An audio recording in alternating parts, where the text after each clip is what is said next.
Get this meeting started at Liberty County Commissioners Workshop, June the 12th at about 12:03 p.m. With that all commissioners are present. And we have a workshop agenda topic from Mr. Poston and Ms. McCarty over in the County Attorney's Office. Presentation from Nathan Watkins regarding consultation services to help obtain P3 financing in temporary structures and to make minor repairs to the Liberty County Jail. So Matthew, you want to give us any preamble? I was asked to... You'll need to turn your mic on. Oh, sorry. There we go. Sorry, Lee. I was asked to contact Mr. Watkins, who has extensive knowledge and participation in the Chambers County jail project. It's actually much more than that, but jail project. And so I reached out to him and asked him to come and give the court some information on that. So not too much to say on that. Good enough. All right. Well, Nathan, you want to get started? Let's hear what you have. Won't be a good spot for me to stand. Just right up here where the camera can get you. Make that thing go green for me, please. Thank you. Do I need to stand right up against it, or will it be able to pick me up? It'll pick you. Okay. All right. Well, Commissioner Judge, thank you for having me today. Talk a little bit about Americas Holdings and P3 Public-Private Partnerships Delivery. A little bit of background on me, just for the court. I'm a former city manager, just next door down here in Chambers County, City of Mont Belvieu. I spent 12 years helping them grow that city to what it's become today.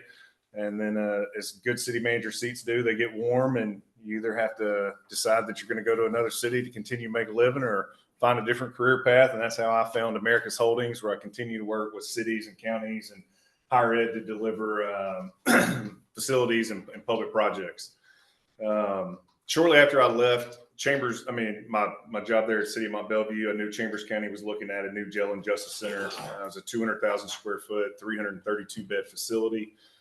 Jail standards had come in, had given them a couple waivers, but put them on notice that they weren't going to receive any more waivers unless they took some actions to free up some space through a temporary women's dorm facility and ultimately get a plan together to build a new facility. Chambers County had been looking at that project through different feasibility studies since 2014. One of their early estimates was they issued notices to build it through certificates of obligation in 2018. The state rep at that time notified the judge and commissioners he was going to challenge that to a referendum and try to get it in front of the voters to ultimately let them decide if they wanted to approve the project or not. Judge and commissioners pulled it off the table and shelved the project. They picked it back up after jail standards came back in and basically put it back on the shot clock to get something done. And just kind of a fun factual note, the Chambers County Jail is actually a barge that they pulled out of the Trinity River and welded up and turned into a jail facility. So hence, that's probably why jail standards said it wasn't going to meet all the compliance of the modern era. That they need to meet today. So Chambers County took, as counties and cities do, they took on the design, bid, build approach. That's how we took on most of the projects whenever I was city manager down in Mont Belvieu. And they had worked with their FA and determined that they were going to issue approximately $150 million in bonds, and they were going to go the bond election route to get that done. They were looking and faced with having to raise taxes on the INS side of their debt, 4 pennies to fund that. So they're going to take a tax rate increase to the voters in November and try to get that bond passed. The elected officials in the county did not have a high level of certainty that the voters, that's something they were going to authorize a tax rate increase for. And that's whenever I started working with Americas Holdings and learned about their public-private partnerships and P3 delivery method, and went over there and sat down with Chambers County and talked to them much like we're doing today, and just trying to find a creative solution to solve a need that the county was faced with. What we looked at doing there, we started with a 10-year financial plan with Chambers County, where we looked at a 10-year look ahead on the M&O side of their tax rate, a 10-year look ahead on their INS side of their tax rate, and evaluated their tax abatements, their health services fund. It was a comprehensive analysis of the county's financial situation to see what tools in their toolbox were available to go out and deliver this project without raising taxes. That was the judge and commissioner's number one priority is we want to do this, but we don't want to raise taxes on residents to do it. Chambers County, which y'all know well, has a strong oil and gas and logistics tax base down there. I took the 10-year financial plan that I developed with my CFO while I was in Mont Belvieu. We laid all that together and showed them how they could finance it off the M&O side of their tax rate, and also by using 30% of their health services fund where they generate some sales tax there to fund the project. So just at a high level, a P3 is a lease purchase program. So in Chambers County, they acquired 13 acres in downtown Anahuac. They ground leased that to the owner of the facility, which is not America's Holdings. It's a nonprofit. We entered into a development agreement to deliver the project on behalf of the county and the owner. And then their debt service is 30 years. After that 30-year period, they own the facility, subject to annual appropriation each year by the court. And that's just a very high level. It's much more complex financing on that side of it.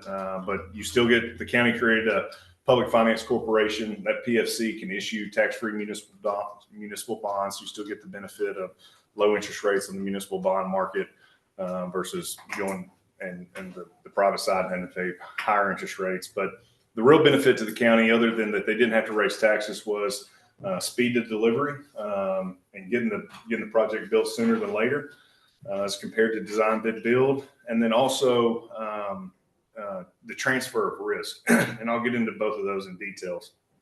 So whenever we deliver a project, and I've got Chris Surface with me here, who runs our engineering and construction department and puts all our estimates together.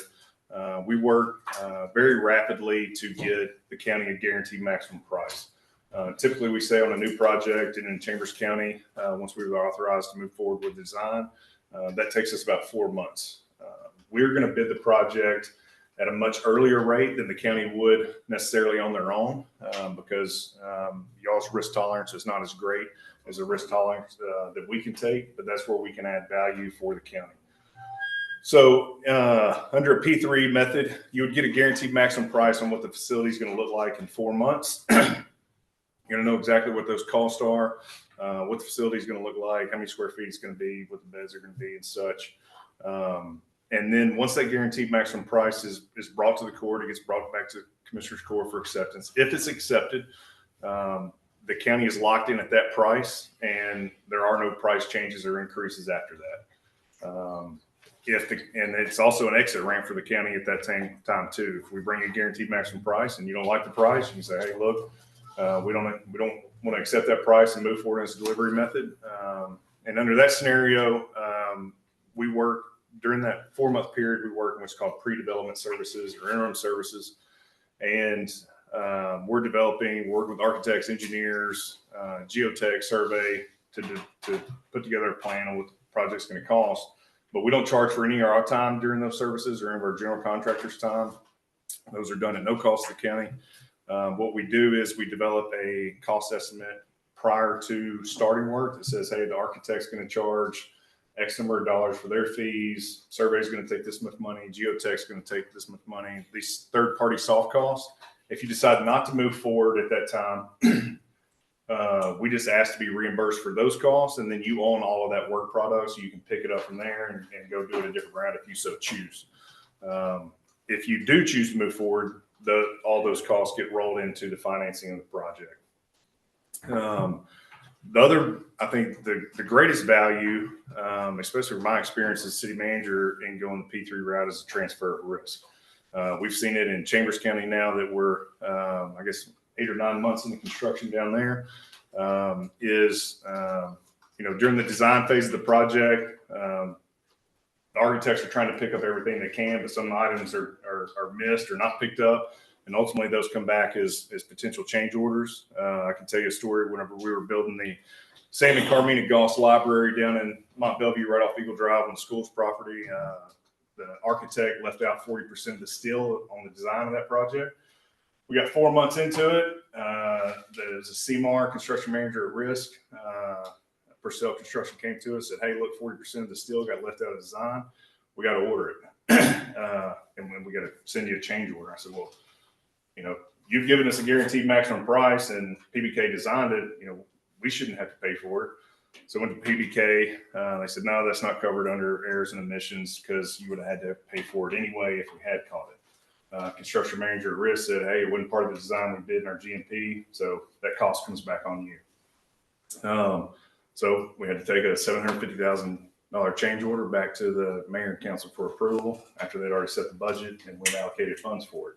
It wasn't an ideal situation for anybody, but in Chambers County, for instance, where we started that project, we got our structural design and our piers failed once we installed our test piers for the foundations of the facility.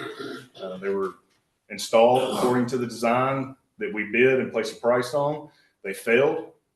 We had to come back, re-engineer them, and increase the size of the piers so that it would structurally pass. Americas Holdings had to absorb that cost because we delivered a guaranteed maximum price to the county. They were going to get this facility, and those risks don't get transferred back to the county down there. And there's been a few instances there in Chambers County where we've worked under that type of scenario. I think another benefit that Americas Holdings brings, and if you call the commissioners down there, is our ability to manage the architect during the process. I think that's critical. I think that's one of the challenges that I see working with cities and counties across the state. And even as a former, like I said, I've referenced my time as city manager often because I spent 12 years doing that. But managing the architects and making sure the project's not over-designed is also a challenge. Everybody on here today has jobs other than going out and building a new facility. You entrust the architect design. They're going to pick up certain specifications based on their work that they've done, and some get carried over from other jobs. Whenever we designed Eagle Drive in Mont Bellevue, the engineer that was working on that project, his last design was Grand Parkway up on the northwest side of town. And we got the same traffic control boxes on Eagle Drive that they have on the Grand Parkway. A little bit over design there. We don't need 8-foot traffic control boxes to manage a 2.5-mile 4-lane road down the middle of town there in Mont Bellevue. HOK is the architect of record in Chambers County. And as we're reviewing and pricing out their plans there, one of the things we picked up very easily, it stood out to us, was they had stainless steel gutters on the entire facility down there. It was a 6-figure value to add stainless steel gutters. So we go to the county and we say, hey, did anybody at the county spec we need stainless steel gutters? I said, no, we don't think we do. We think galvanized will probably work for us just fine. So we were able to change the spec there. But, some of those things, if they don't get picked up by the county staff, they get designed, they get priced, and ultimately they get put on. And there's several instances of those we could walk you through. But managing the architect's design is something that we bring a lot of value in, and that just brings the cost down on projects. We delivered that project in Chambers County for just under $225,000 a bed for 332 beds. A lot of that is due to Carl Griffin, who I also have with me today. He's not an employee of Americas Holdings. He's got his own firm, GMJ, former sheriff in Jefferson County, retired county judge down there. Has been doing jail work, I think, ever since he built there for 17 years. Works with a lot of counties across the state, but he does the same thing.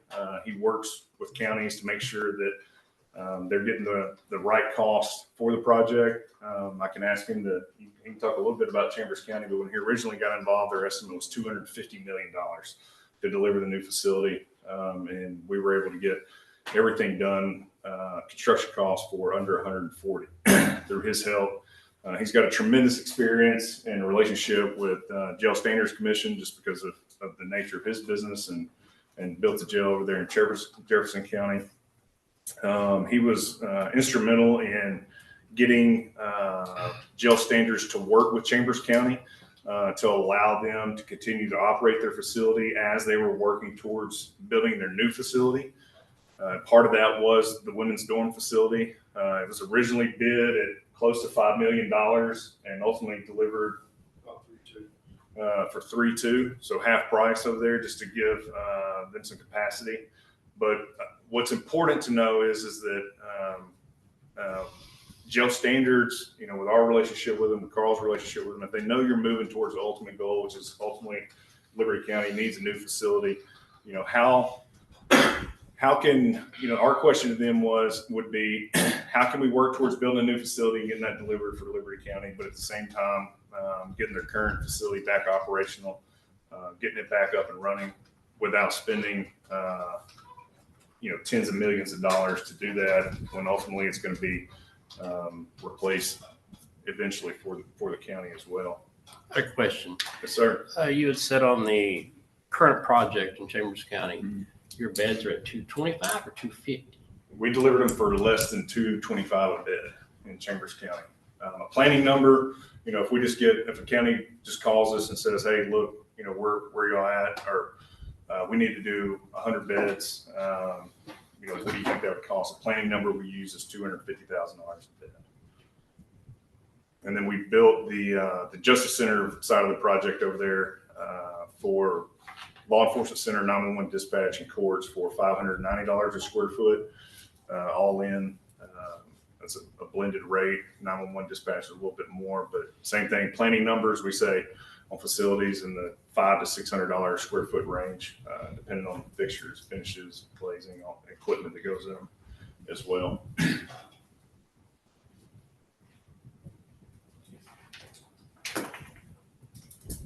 Questions? Yeah.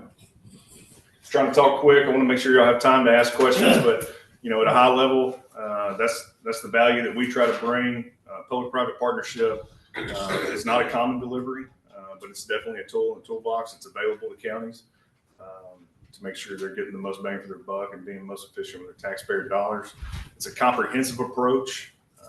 You know, from my experience and knowing what other counties do, you know, oftentimes you get an estimate from an architect. You take that estimate to your FA.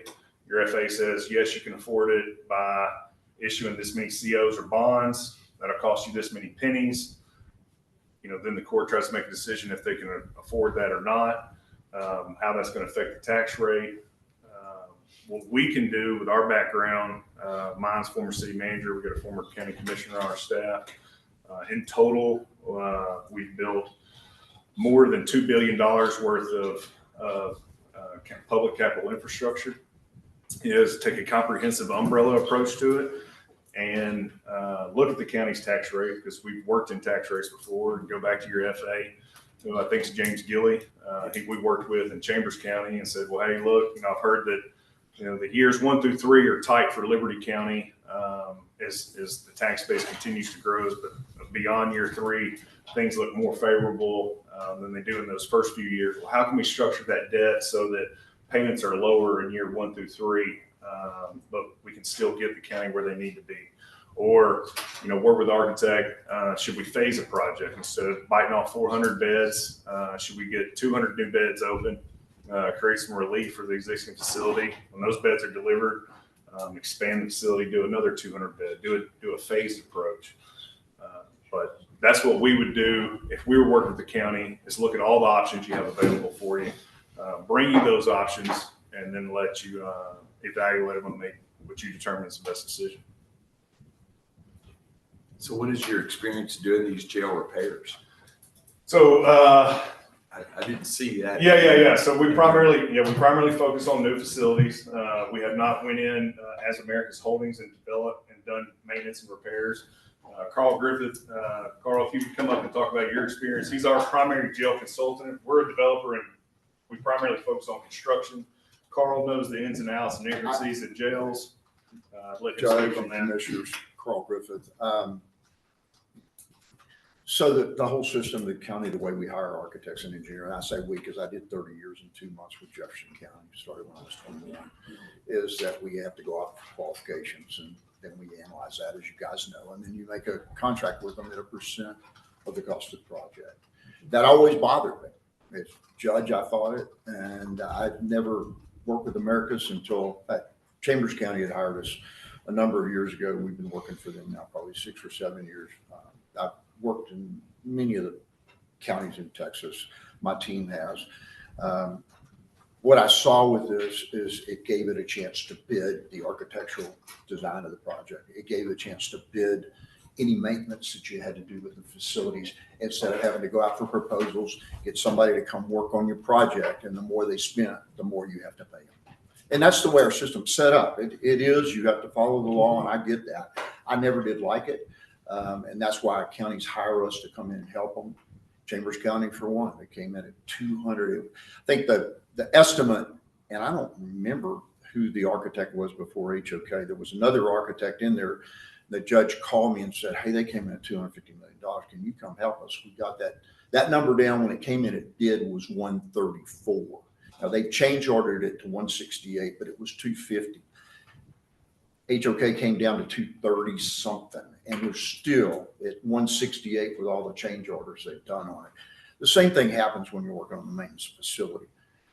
And that was Jail- all three facilities. Yes, sir. That's not just a jail, and that's for 432 beds. That's a jail, courthouse, dispatch, sheriff's office, district clerk, county clerk, DA. 330 beds, correct? No, sir. It's 432, and Nathan, I had to remind him of that. I went to jail standards and asked him for a waiver because realistically, when you're operating a jail, you're going to have to ask somebody to relieve your jailers, and everybody gets stuck in their mind that it's 1 to 48. That doesn't mean the sheriff just has one officer to every 48 people. He's got to have all the support services. He got to provide food, medical, all those things that go along with it. And Sheriff Hawthorne wanted me there. They actually both called me, and we've been now 6 years off and on. Last 3 years, we sat through the whole jail planning process. I wouldn't tell you who the architect or engineer to pick. I have sat on counties that have asked me the county. I've never worked for anybody but a county as far as on jail stuff. And I'm not asking to try to get that. I'm fine to work with them because my goal is to keep counties from getting ripped off by having too much stuff into a project. Because I don't think they do it intentionally, but if the more you, I mean, just in the back of your mind, the more you spend, the more you're going to make. There's no reason for you not to do it that way. And when you put a P3 in between it, what you do then is put somebody that can bid that process. They can bid an architect, they can bid an engineer, something the government can't do. So that's the value I see with that. I think you guys, if the Jail Standards Commission, I clearly know if you guys are working with them and they see you're moving forward with maintenance on the facility, you depopulate, which I think I understand from talking to the state, y'all depopulated a lot. And if you can move forward with a plan to get that maintenance, I don't think they're going to want you to spend on. Now, Nathan has told me this. I haven't heard that from you, talk to you guys, but somewhere from $30 to $50 million to update your facility. And that may be a bad number, but I just can't tell you yes or no. That's a right number, but I know if you have somebody doing it, that's going to make more than by the way they spend. And I'm not popular with architects and engineers. I'm just, because I sit on the other side. Dallas County, we're probably got one that's going to be $5 to $7 billion, and I'll be right there in the middle of it. We've been working for Dallas County on a contract for 15 years to do medical mod, those kind of things. So that's any questions you have of me. You can get a plan forward. The sheriff doesn't control the number of people in his jail, as we all know. That's done by the courts, the DA.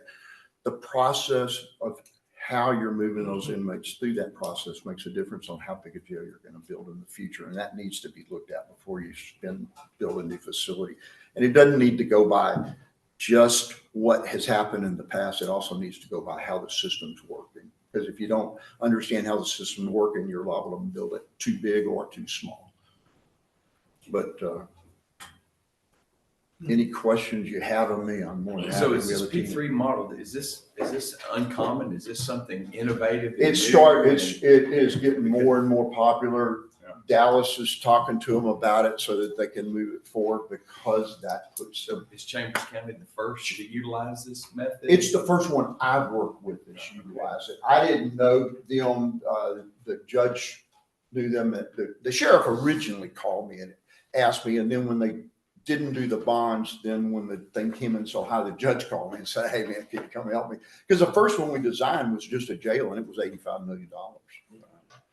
Yeah, P3 has been around for a long time. Yeah. It was most commonly used in higher education. The Texas A&M Hotel and Convention Center is a project that we did.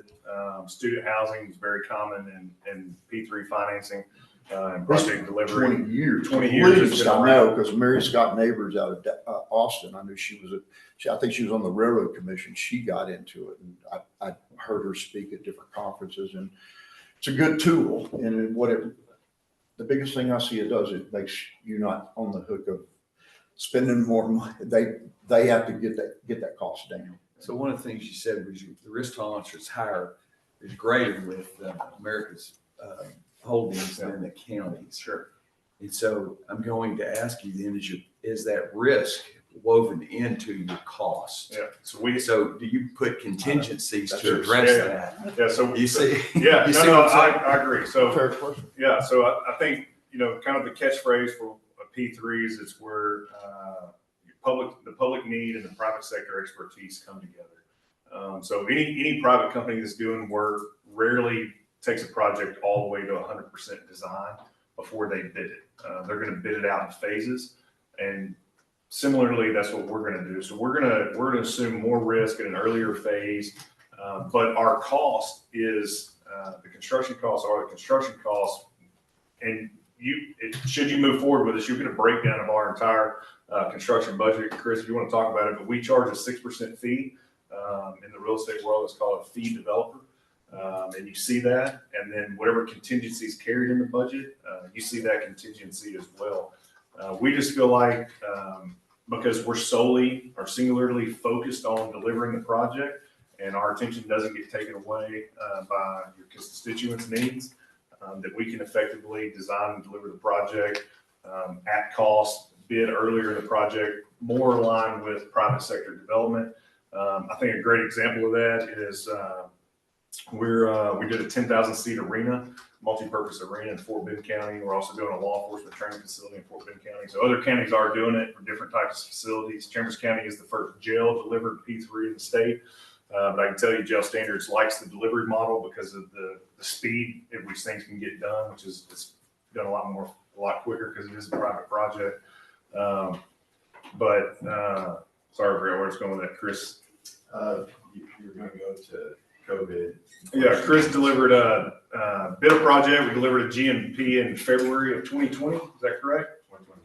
2021. Right in the middle of COVID. The logistics part hadn't kind of ramped up yet, and the cost escalation hadn't quite hit the construction market yet, but Chris was able to deliver that project with no change orders and on time for Fort Bend County. Now, there were some cost overruns and some change orders, but that cost has to come out of the developer's fee because we're at risk once the commissioner of court says yes, it's on us to go get it done. And we continue a VE process through the. You have to weave that into your price, right? Yeah, but And your but you- 6%. Yeah, our 6% covers it. I mean, that's what we're at risk for. Yeah. If we miss by more than 6%, we wouldn't be in business very long, obviously. Chris, I mean, anything you want to say about, change orders and our risk and how we propose? But I mean, you see that, would we carry a contingency in Chambers County? Yeah, so. Yeah, you come up there, yeah. Yeah, because they can't hear you without you. So in Chambers County, we're carrying a small contingency percentage-wise, a $2 million contingency. Those are in essence county funds for betterment, for changes, whatever they want to do. It's not for delivery of the base project. I think the question you're asking is, hey, if you're going to take on a risk early, no one does that for free. And That's right. Our model is pretty simple. We're going to get to a place in design where we feel comfortable, and it's far sooner than the rest of the market will feel comfortable. So we'll go to GMP at a schematic design phase. Okay. We'll give you a number for that phase. Let's say it's $100 million. All right. At that point, you can do whatever evaluation you want on that. You can go talk with architects. What are your square footage numbers you see? You can go hire these third-party firms that analyze the plans that we've developed and give you a price. We're going to give you our price and deliver it for that set amount no matter what. Of course, we build in our risk. We have our fee. We take care of it. The question that you should be asking is, without P3, you're beholden to public procurement processes and, depending on which model you choose, this or that. And if you start talking about $100 million be generous. Be conservative, 2% inflation per year. And it takes you 3 years longer than us. It's easy math to start looking at our fee, looking at our risk tolerance. So that's our sell, at least. Our speed to market makes up for our risk. Okay. But yes, we So will. it takes care of that escalation that's going to invariably happen. So the question We is, believe it takes care of the it. question is, right now, you guys have repeated that you delivered in Chambers County for $225,000 a bed. Based on your escalation rates and where we are right now, what would be something similar to that on a per bed price? We say a planning number is 250. I mean, we think we can deliver beds. If you called me off the street right and said, hey, we're looking at 100 beds, what's our price per bed? We think it's 250,000 per bed or less. That's where we would try to be. Okay, so y'all taking into effect all this financial uncertainty with the tariff situation on steel imports, because I got a feeling there's gonna be a lot of steel in the jail, right? So, and other materials. Yeah. So that's a huge uncertainty in the financial markets right now. And so, Yeah. Are you saying that's already woven into this 250,000? What we're trying to say in essence is that just like we hope that you guys are much better at running a county than we are, we think we can execute developments better than the county can as a private entity. Yeah. And so, yes, we are going to GMP right now in a hotel conference center in Fort Bend. They love our model so much. They want to do this. We are having all those conversations about tariffs and what happens if, 50% tariffs hit. And if we give that GMP and the tariff hits tomorrow that we don't think it's going to hit, we're on the hook. You're upside down. We're upside down, yes. And so,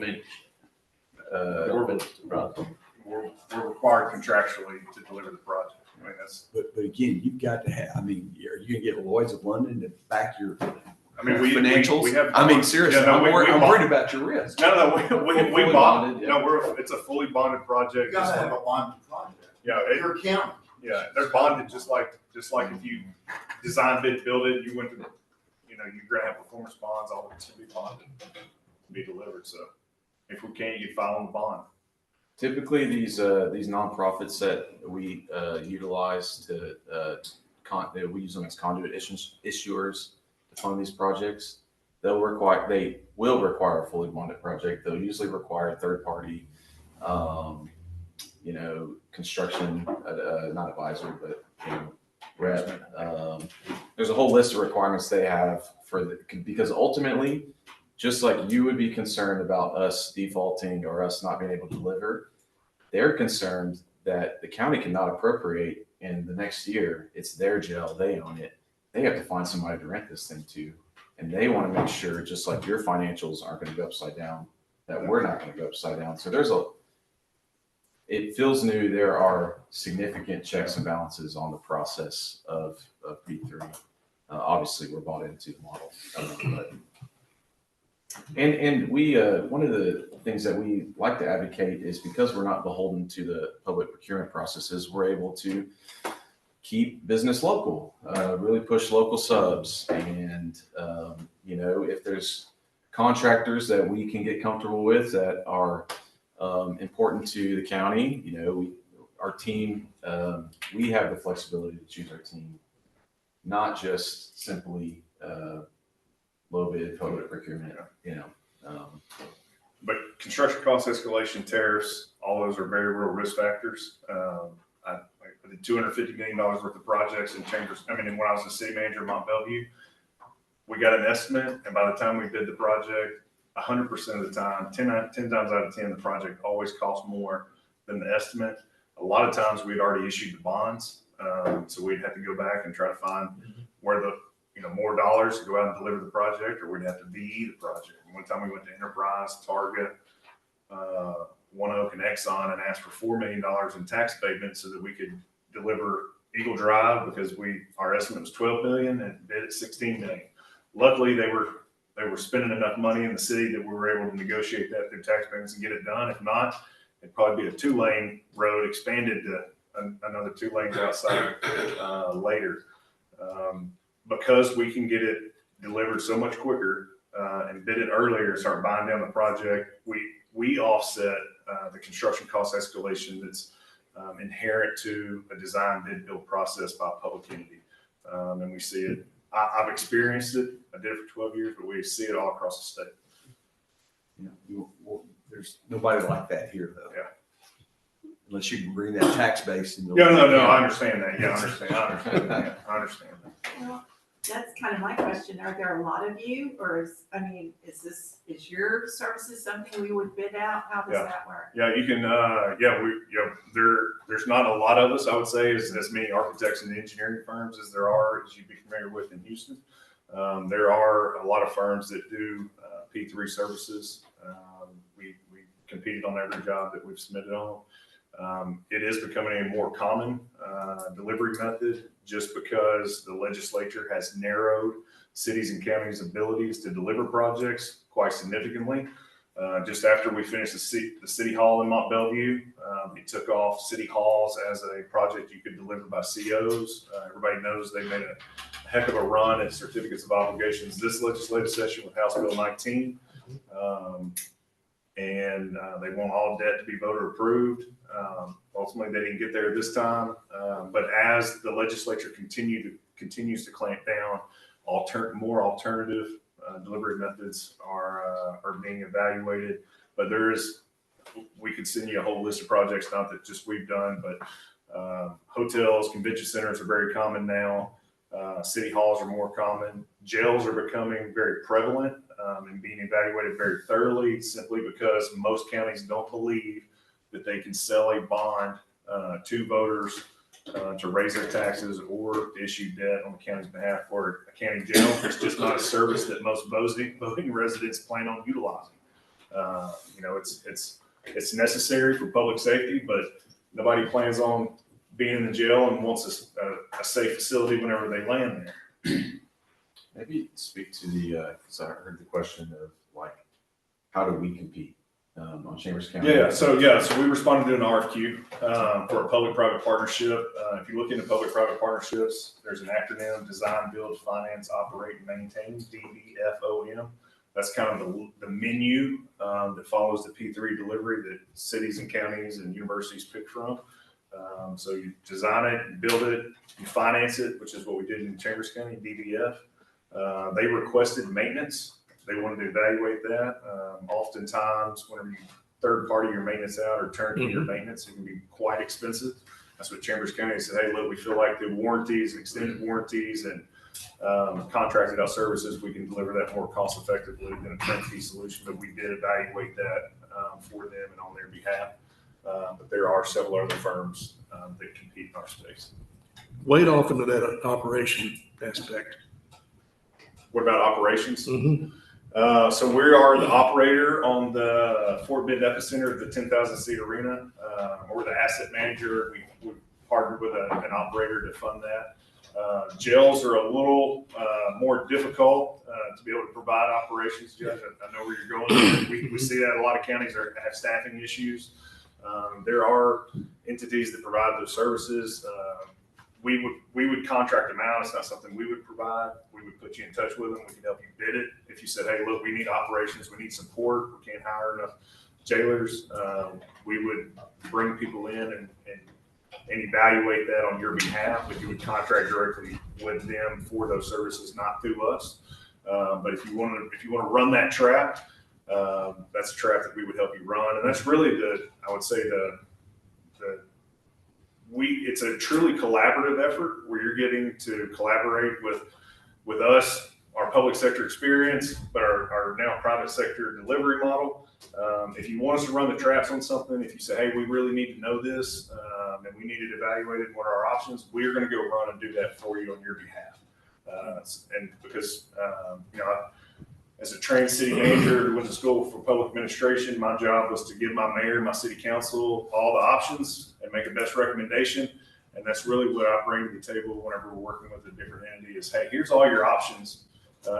Here's likely your best option, but if you want to go a different route, here you go. This is what you can do. Yeah, well, excuse us for looking at you like a calf looking at a new gate, Yeah.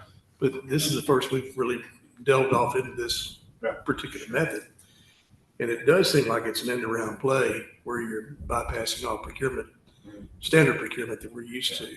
Yeah. Sure. So in other words, when something sounds too good to be true, how can it be true? Yeah. Yeah, that's, I want to hear the bad part. Yeah. Where's the bad part here? Yeah, because you said 30 years. I mean, is the county on the hook for 30 years? So back to the financing component, which is, and the procurement. So once you bid a project P3, you satisfy the public procurement requirements by the state. We bid everything else out, and then from that point forward, because it's a completely private project. If the county chooses to go the financing route, which is through a PFC, county would create that, and Chambers County, the judge and commissioner sat on the board of that PFC. They authorized the issuance of that debt. It's all balance sheet financing, meaning that it does not affect the county's ability to finance debt in the future. And then the key component there is it has to be paid for out of the M&O side of the tax rate. Being from Chambers County and knowing Liberty County and being somewhat familiar with y'all's tax base here, it would be very difficult, I believe, to come up with $10 million out of the general fund to appropriate a lease payment out of. If we did find it, or if, say we found $2 million annually that we could appropriate M&O for repairs and maintenance, then we could go in and maybe do that and then issue COs to deliver the new facility down the road. But that is subject to annual appropriations. If the county does not appropriate that, then the owner has the right to come in and take the facility back over. And that's what that's the risk that the bondholders are building into their pricing through the interest rate, is what is the likelihood that the county does not appropriate a lease payment annually. On a jail and justice center, very low risk that the county is just going to move out of that facility and vacate it. The golf course may be very high risk. I can tell you in Mont Belvieu, if we could have got out of appropriating for Eagle Point, we'd have walked away from it a long time ago. It was costing $1 million a year to the city to operate that facility. So that's how that risk profile is built into that. So who would technically be the owner then, the financing company? I mean, So there's nonprofits that are established all across the nation in their charters. It says to lessen the burden of government. So it's a nonprofit. They own the facility until all the payments are made, and then the ownership reverts to the county. If you finance it out of COs or through debt on the INS side of your tax rate, you can still do a P3. You just wouldn't have the F part of the financing. And the county would own that, and it wouldn't be subject to any What does appropriation. P3 stand for? Public-private partnership. It was public, private, it's a partnership to go out and deliver the project. I'd say what you'd hear, Judge, on the downside or the negatives of P3 is similar to design build. What you would hear there is that the county may have less say-so in the delivery of the project, right? Because it's once you've delegated the delivery to us, it's our job to go deliver it.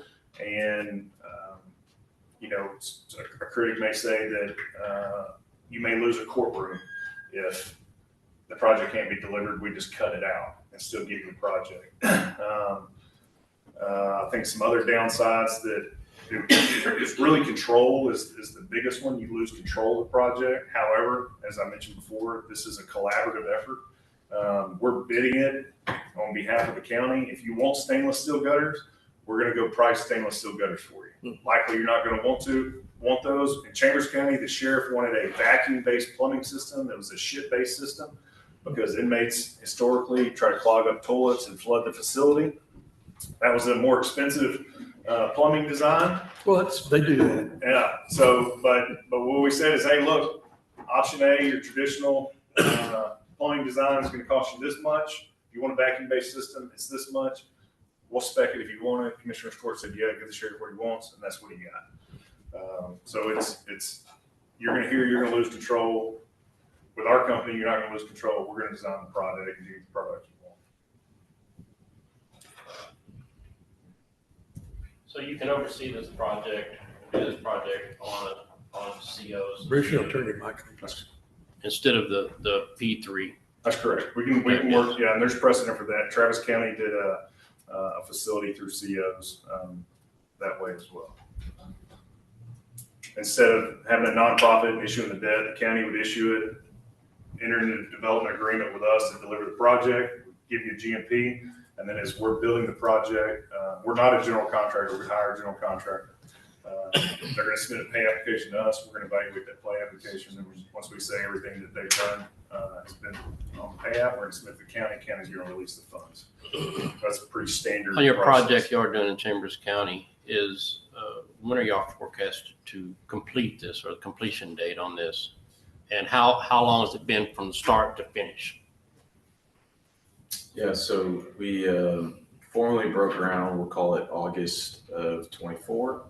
Our substantial completion obligation is February of 27, but we're on track probably to deliver it in November of 26, pending 2 hurricane seasons and everything in between. I was just showing Judge Griffith back there.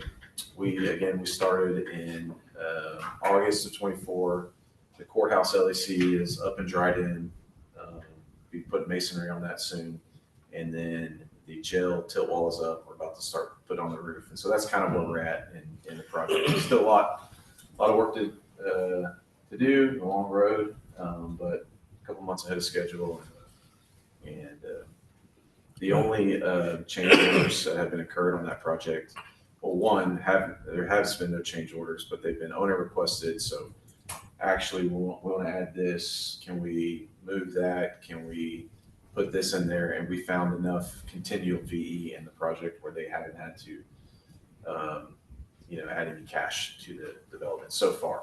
Eventually, that will run out, and then they have their contingency remaining that they still have not touched. That's kind of where we're at. But we'll continue to work, and that's really just a value-added service, being good customer service based.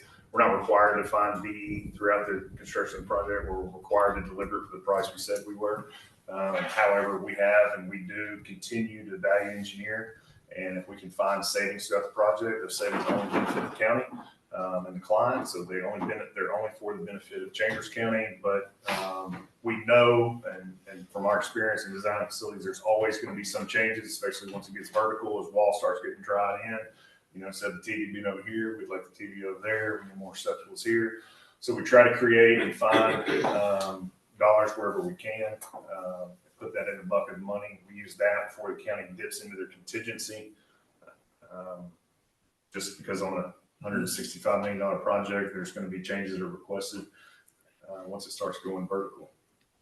But as-built revisions are a horrible way to run your business.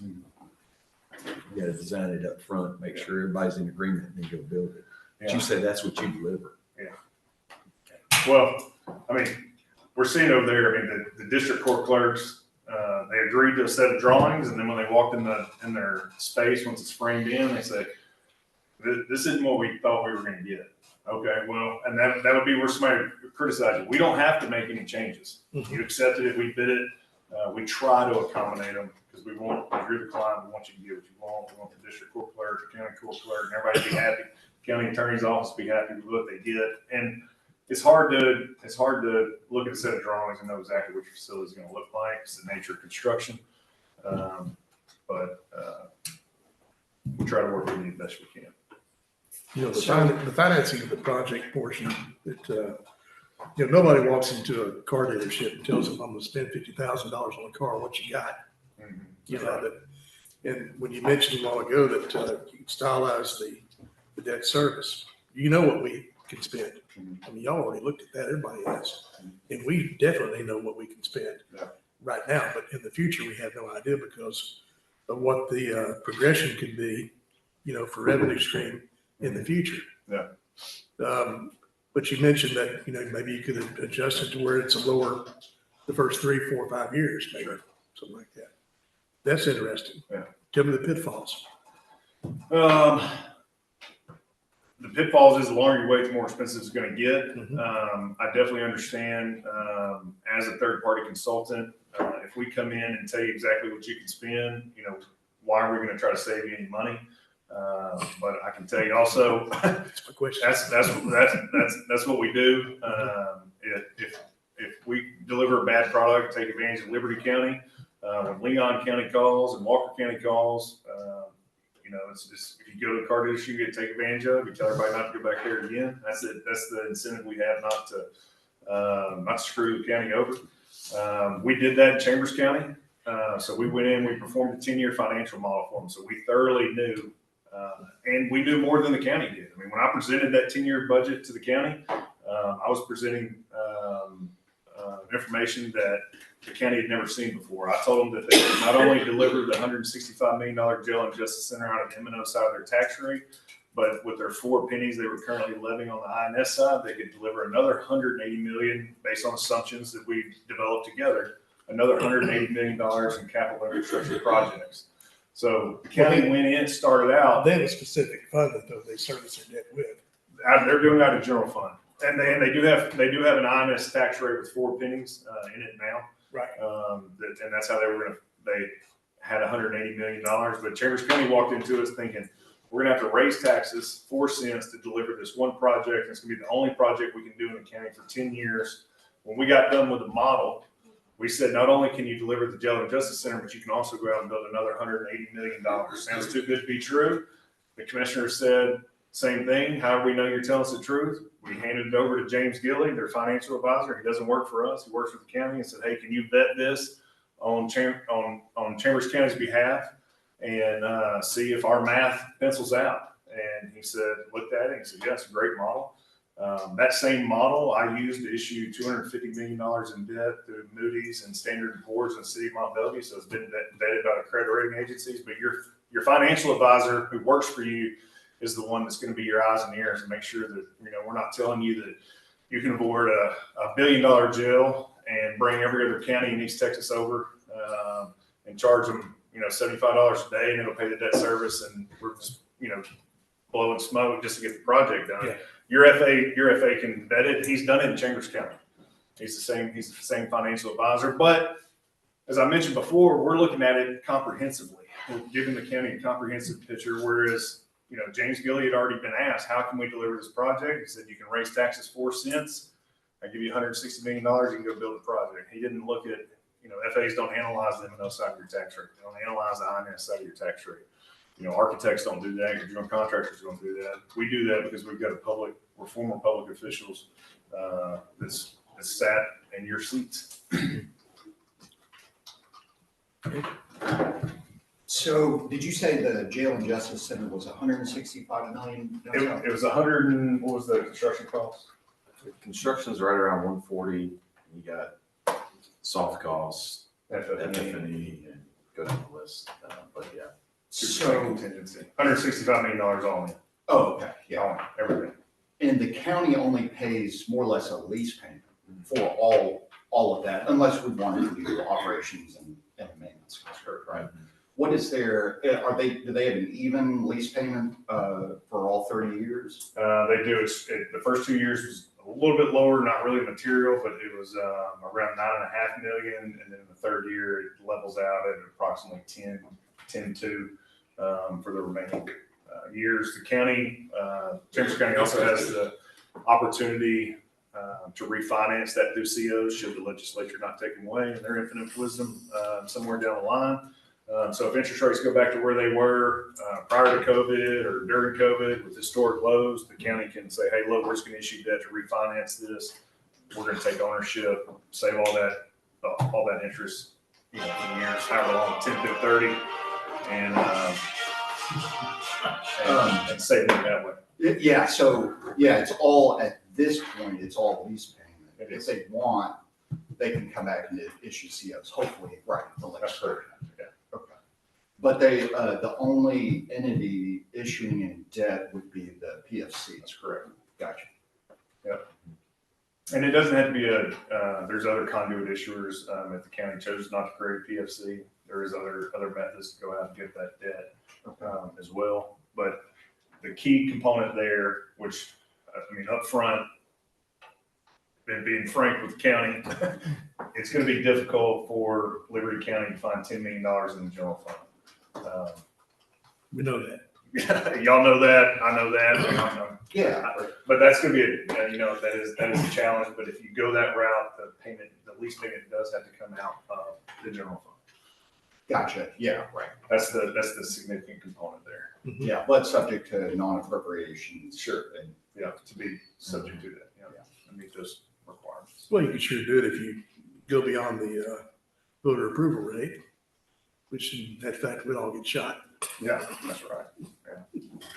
And, one of So the we have no things, intention of doing that, that's the point.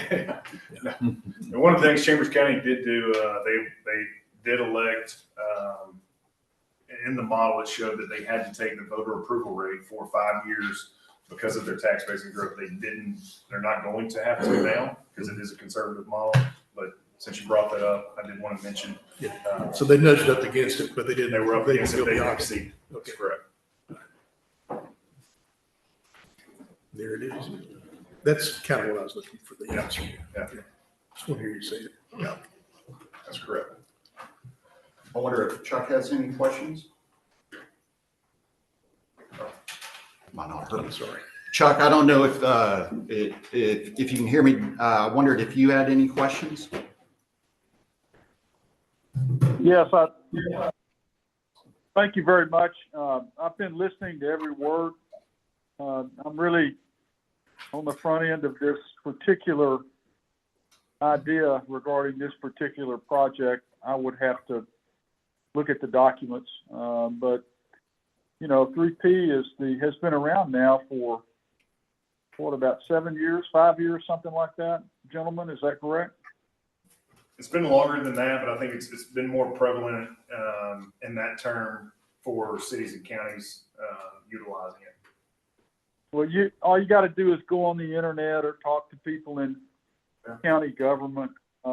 There are a number of projects across the state. Some of them jails, some of them other types of public facilities. But the legislature responded, court members, a number of years ago to a new way of financing public infrastructure, and this was it. And it's not the only place in the United States that it's going on.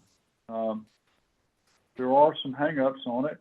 Y'all talked about them some already, but I think on behalf of the law firm, Your Honor, and court members, we want to reserve judgment.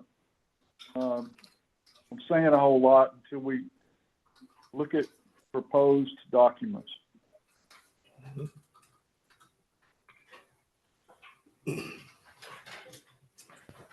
That's fair. Yeah. Chuck, do you have anything in particular that you can think of that is a negative toward this method? I didn't get a good answer on what happens if all goes to hell. Doesn't the county get stuck?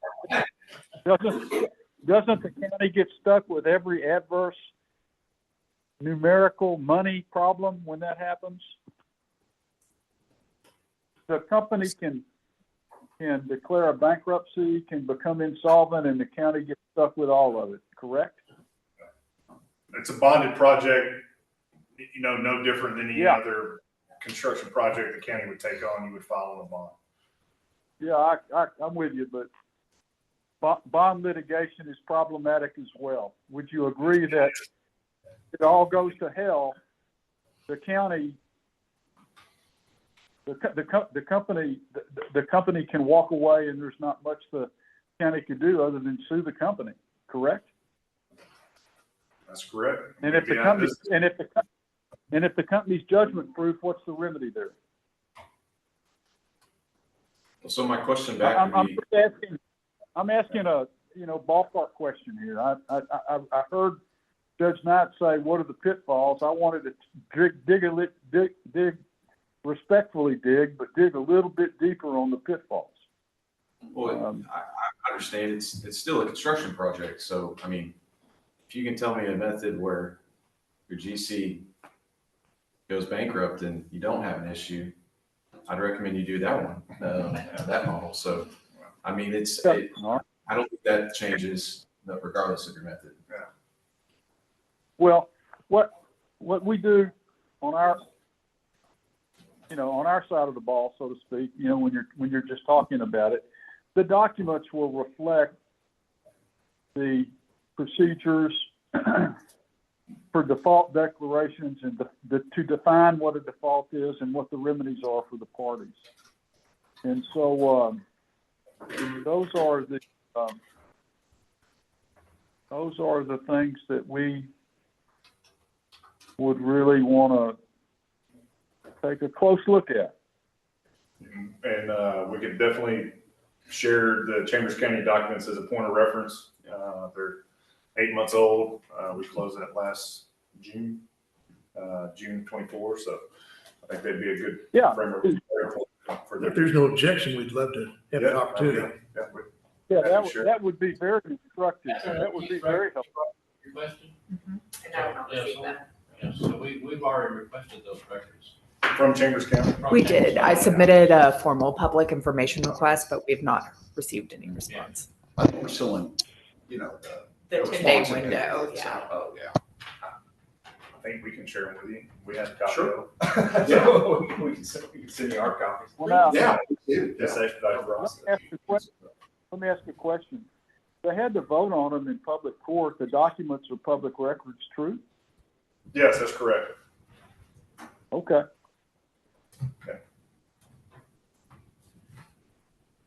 All right. Any more questions, anybody? I mean, it's pretty much open to anybody who has questions, correct? Yes. Okay. Yeah. Anybody's got a question, happy to answer. Jim or Kenny, y'all have any questions? I mean, it's anybody in the room can ask. I've got some comments. I would say more comments than questions. Is it okay to address the board? Sure. That's what we're here for. Let's not leave any rocks unkicked. I'm not here to, Yes, I'm in, so yes, you got it. Okay.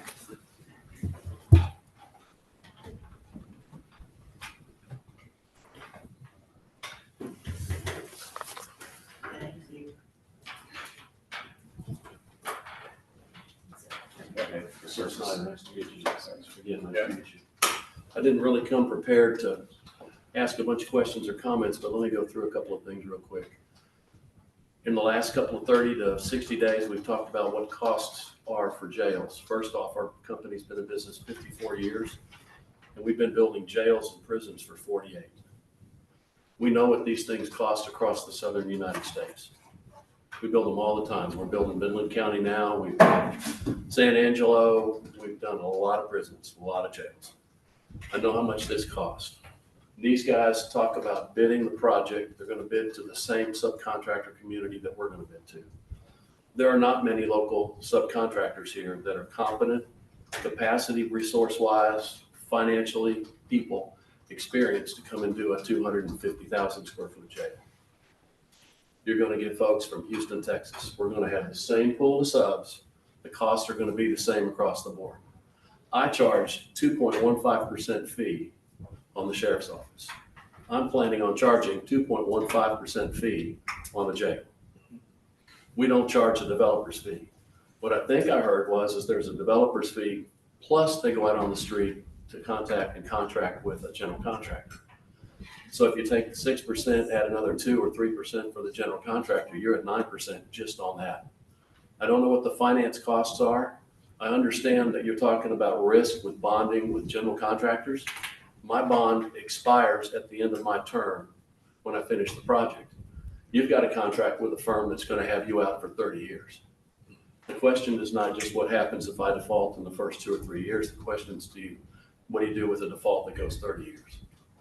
We've got a price that we gave to you guys a year ago, which was equates to about $217,000 a bed, which is pretty close to what they're talking about. What I did personally, and I'm the one that did the numbers, not knowing what your plans were, is I did a 5-year, knowing what it would cost if you went out 5 years, based on conversations I had with other folks about what you were going to do with the jail and when you were going to do it. I used a 10% escalation. Because we've been in business for 54 years, we have a group of general contractors across the country that pool their costs together, and we can tell you specifically to 0.1% what the escalation is on a per annual basis across the board for this locale, Houston, Texas. 2 years ago, when I started doing the pricing, and the year price that I gave to you a year ago was a 10.1% escalation.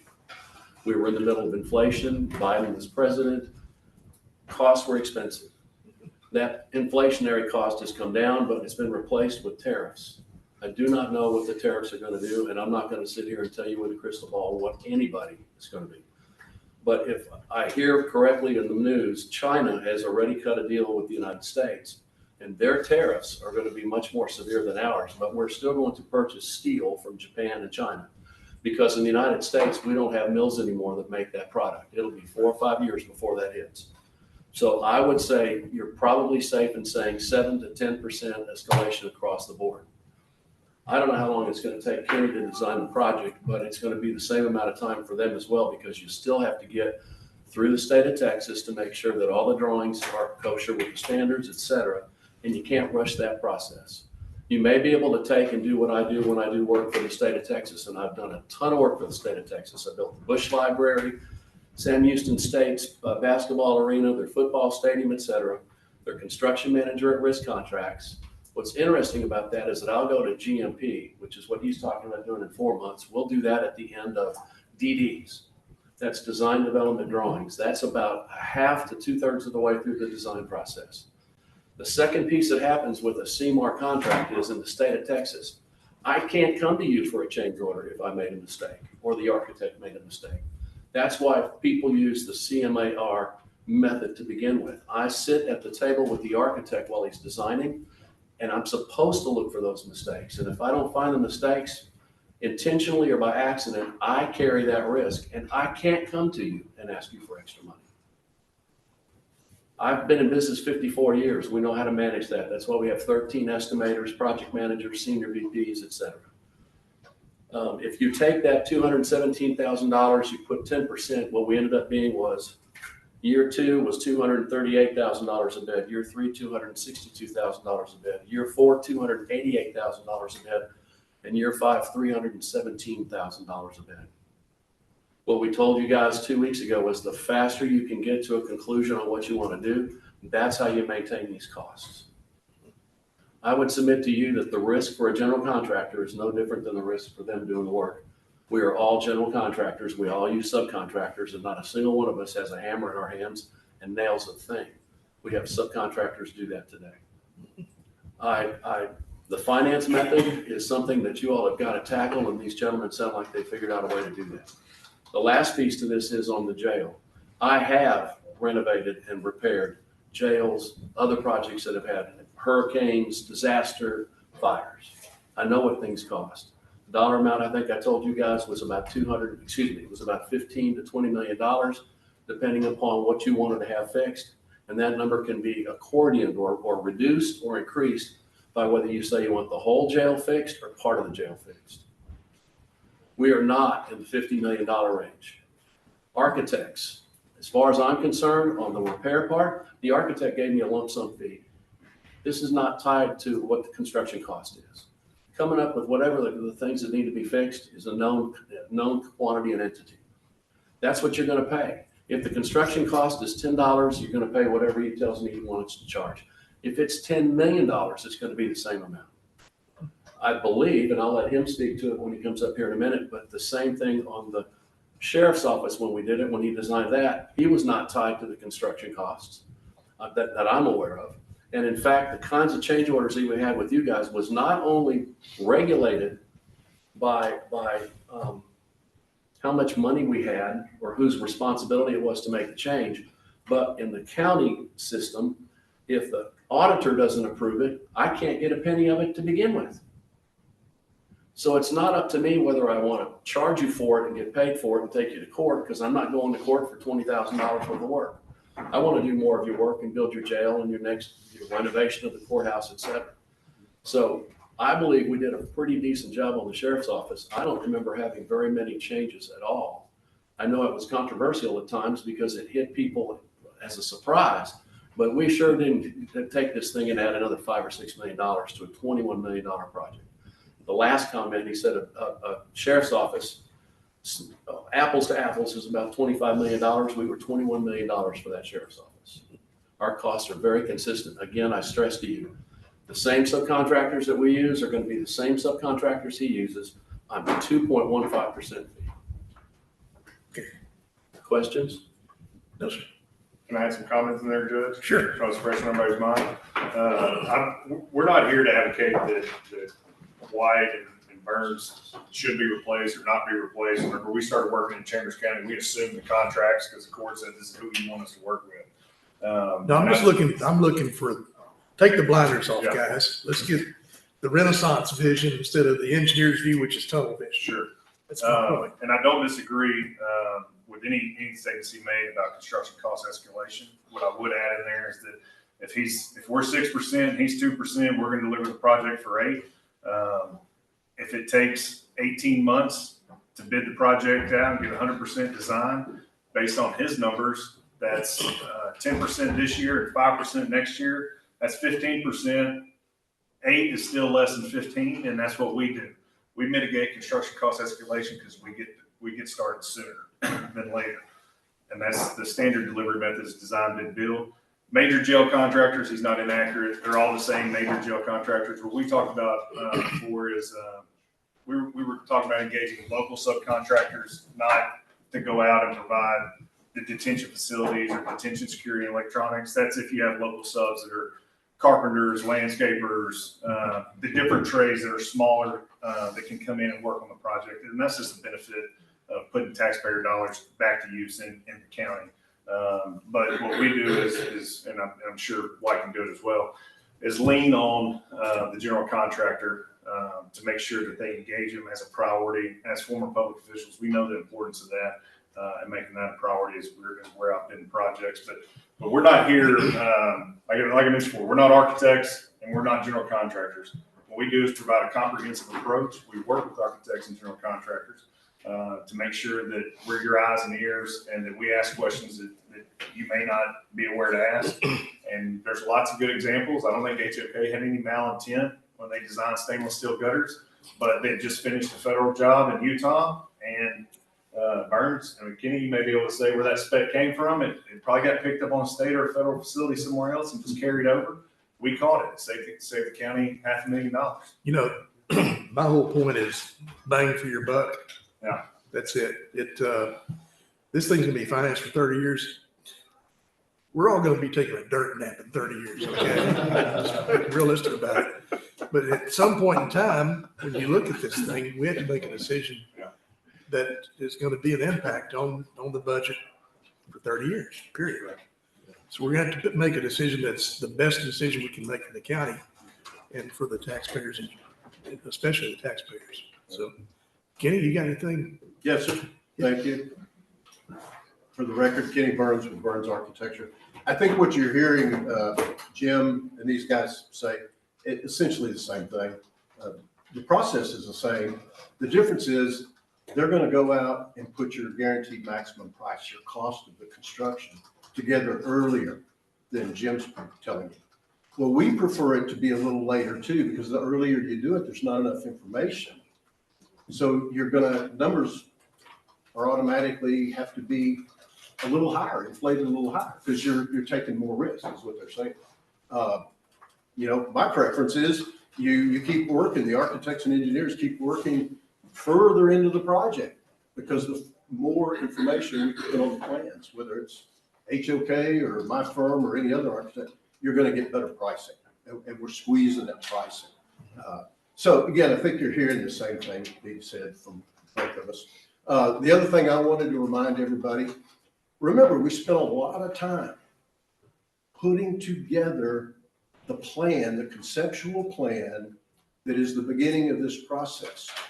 And I'm an advocate for putting plans together that deliver the product that the county needs and not letting the dollars dictate it. Because when you let the dollars dictate the plan, you're going to build something that you're going to live with for the next 30, 40, 50 years. And if you don't build it right, don't design it right, don't build it right, it will be a very inefficient operation forever. Eventually, the debt gets paid off, the operational costs never do. So remember, we put this plan together, y'all seen it. It was color coded because we took the jail commission's needs analysis and we broke it into a 408 bed initial jail with all the support facilities. Then we showed you how to add on to it to get to 600 beds, and then how to add on to it to go to 816. So you had the flexibility that met the jail commission's requirements or suggestions. Well, wasn't that price at 332,000 per bed? Well, it's because of what Jim was talking about. You know, when we did this, we didn't think y'all were gonna do this for years. So what we don't wanna do, and I think these guys are saying the same thing. They don't want to tell you what the number is today. The 220, 25, y'all said, the 217, 220, what these numbers? Those numbers are not good today. I mean, they were good last year. The numbers that they're quoting on Chambers and the numbers that we use to be our basis of where we started projecting, that was the Midland County Jail that we designed. 776 beds. It is under construction. It started last year. So very parallel information here. So that's why we projected ahead about 5 years and said, you know, if you wait this long, here's what you have to anticipate. What you do not want any one of us in this room to do is to be the low bidder at this point. We need to be the right bidder at the right time. But right now, to say 220,000 a bed, nobody's going to be able to meet that in a year. Pretty confident in saying that because the cost will be up. But those were good numbers. You can see what they were building, what we were building, very similar.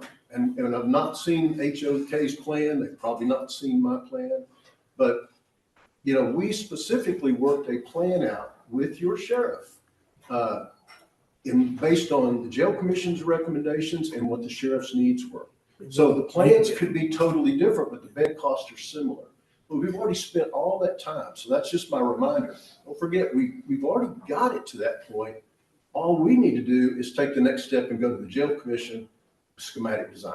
But it takes time. You've got to go to the jail commission 3 times during the design process. Out of And it just curiosity, takes time. out of curiosity, I'll ask both of you. Say if we push the button today, you know, well, on whichever method, delivery of a design is going to be 18 months, roughly, I figure 15. 15. Yep. And then construction is probably 36 to 48 months. I think a little less. I'll let Jim speak about that, but what I heard a while ago and what I think you had projected, it's the same. It's the same. The same But I time would, period. I would point out, Judge, we had 73 weather days in the first 3 months Oh, of yeah. the sheriff's office. Yeah, it was money. And I will tell you, there's something to be said for having worked in this locale, specific locale. You cannot predict that without, what I did was went to NOAA weather reports and did an average of what it does over 10 years. Even though I lived here. It's probably 30 to 36 months. It depends on a lot with what happens with the tariffs, how available material is, electrical material and steel. All those things don't get determined until he tells us what size steel beams and what kind of breakers he needs. And that's why you get a better, more finite price the longer you wait. That does not mean that a contractor is not involved. The contractor, as a CMAR, is involved at the very inception when he starts to look over his shoulder and make sure he's designing something that's constructible, makes sense, that's got the best value on products. And to do what I said earlier, when we do find a mistake, and you'll make some, I make mistakes too. When we find them, I can't come back to you and say I need extra money. That's not a change order for me. Yeah. It's not a change order for anybody in the state of Texas. But I would say it's important what Jim said. Again, these guys have said it too. Your design team, your contractor need to be together early on, working together. I want to add one thing to it. You said something. Yeah, please come back. Exactly what I wanted to pick up. He said y'all have designed something that's 408 beds. That means you left 24 beds unsupervised, which are going to have a half a staff. There's a reason for it, Judge. But you can always design it so that you use one person for every 48 people. Okay, what you're not factoring in, the mental health beds and the separation cells. That's where it is. Still 1 to 48. I understand that, but we're. Single cells, it doesn't make any difference. You've got 24 people We'll, you're gonna have to we'll supervise. disagree with that. I've done this in jails all over the Judge, state, just like you I have. have I've too. done 17 and I've been on 40 one. years. Okay, fellas. 65 jails. Okay, I'm just telling you, Don't you're gonna pay disagree, for an different extra staff opinions. member to operate. About what it is. Okay. I would point out, Judge, that the one that figures all that out and says finally what it's supposed to be is the state of Texas. I'll agree too. And we have a close relationship with him right now. And we do too. I've Yeah. dealt with them for 40 years. Yeah. Very accustomed to dealing with them and what the ultimate goals are. I wish the sheriff had joined us today. I guess he's out there listening. Sheriff, you listening? You have to mute. He was on Zoom. Is he still on Zoom, Kyle? Yes, ma'am, he's still. And he can speak, so, Sheriff, you there? or, Or how about Chief Knox? You there? Billy's in class, I think, Judge. Is he? Okay. He was supposed to be on today. Billy, Chief, Sheriff. Yes. yes. Can you hear me? Yeah. Yes. Do you have any, we're just checking to see if you have any questions. And I know hopefully you've been listening to everything that we talked about today. But do you have any questions, Sheriff? Judge, I've heard a lot of comments from the attorney. I'm not an attorney, and I believe he gets the documents, looked at them. He runs stuff by the CPA, Angela and Dwayne, and let them look at it. As you and the commissioners know, we need to get after a facility somehow, and we have the repairs we need to do. And I trust y'all's decision.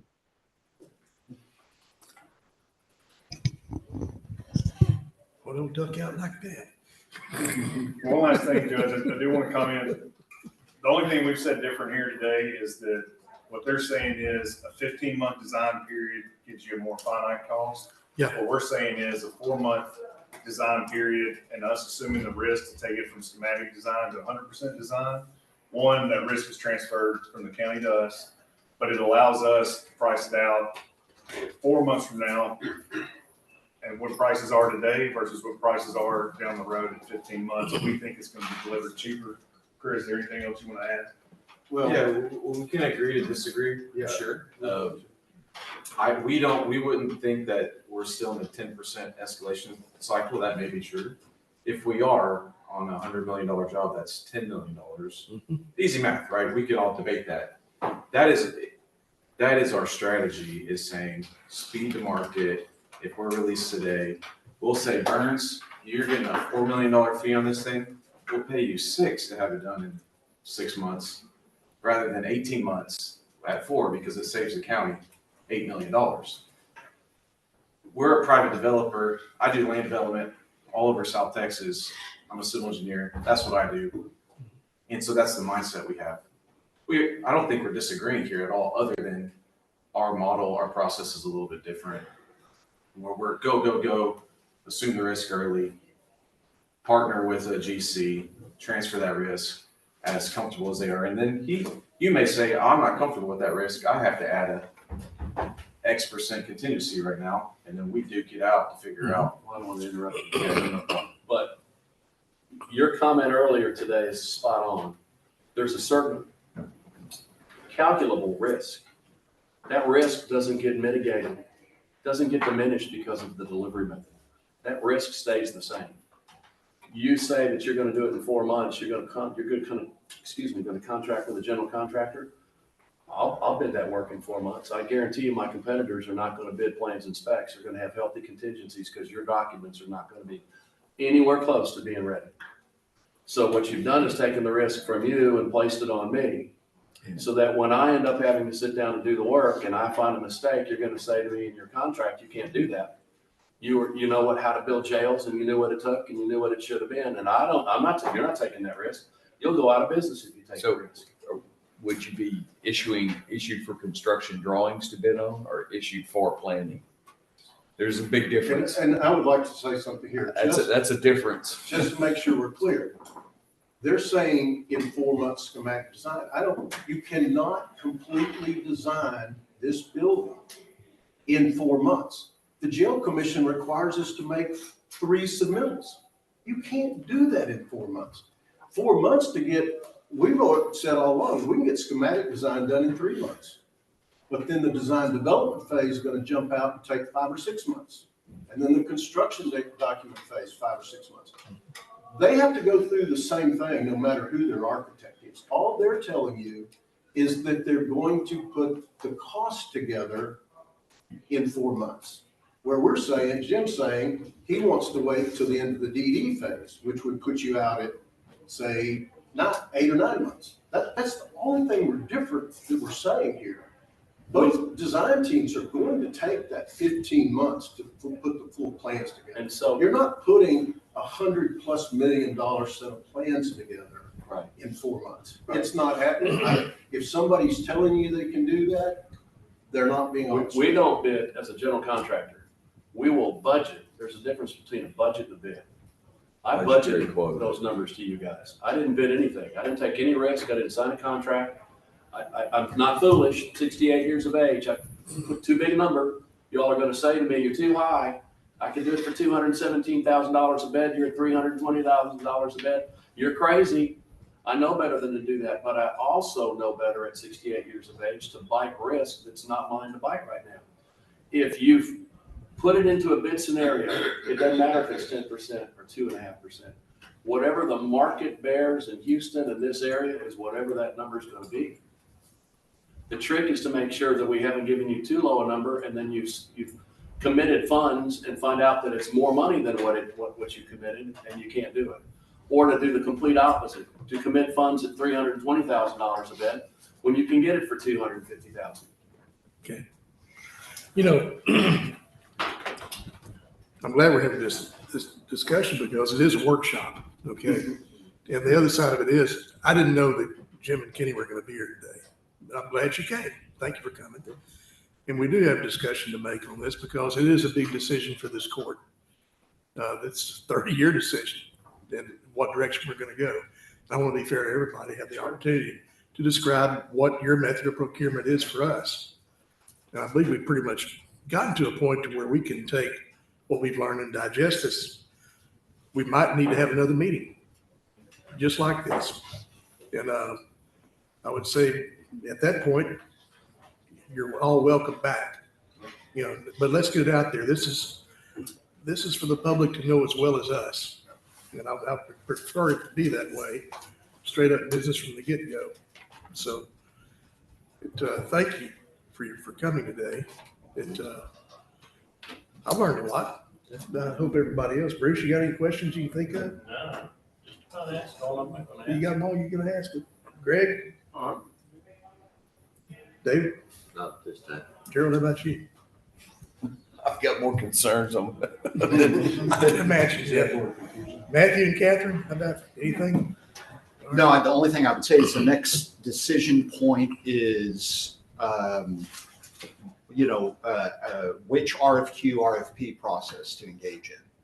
So if the court wants to consider, both traditional and P3, and what I mean by traditional is either design build or even more traditional. But the next decision point is either is how to go out for RFPs, RFQs, so that the court can consider all proposals. So that's that would be the next court action. Well, I would anticipate to say y'all probably aren't the only P3 company in town, right? Okay.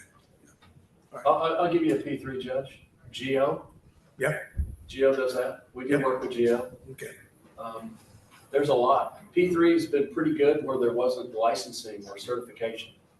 That's why they do it. You see it a lot with higher ed, with apartments, condos, dorms, et cetera. You get into the certification side, senior living facilities on the public side or something like this. And you got to be a little more careful because what Kenny pointed out, you've got those standards and reviews, et cetera, that the public entity requires you to do. And that's a lot harder to do in a P3 scenario because you really don't have the kind of control they really want. They want the control to take something that's known and normal, design it, give it to you, let you review it, and then go build it, as opposed to design something, go before a public entity and have them change it all up. It was that Geo Jailbird? Yes. Yeah. And you all use them? Yeah, we know Operate Geo. them. Okay. There's 4 or 5 of those things. Lee, you got any questions? No, I got, No? I got a Okay. pretty good All right. beat on it. All right. Well, I guess let's go ahead and call this one because I hear people out in the hallway. It sounds like they're ready to make court. Okay. All right. We will adjourn.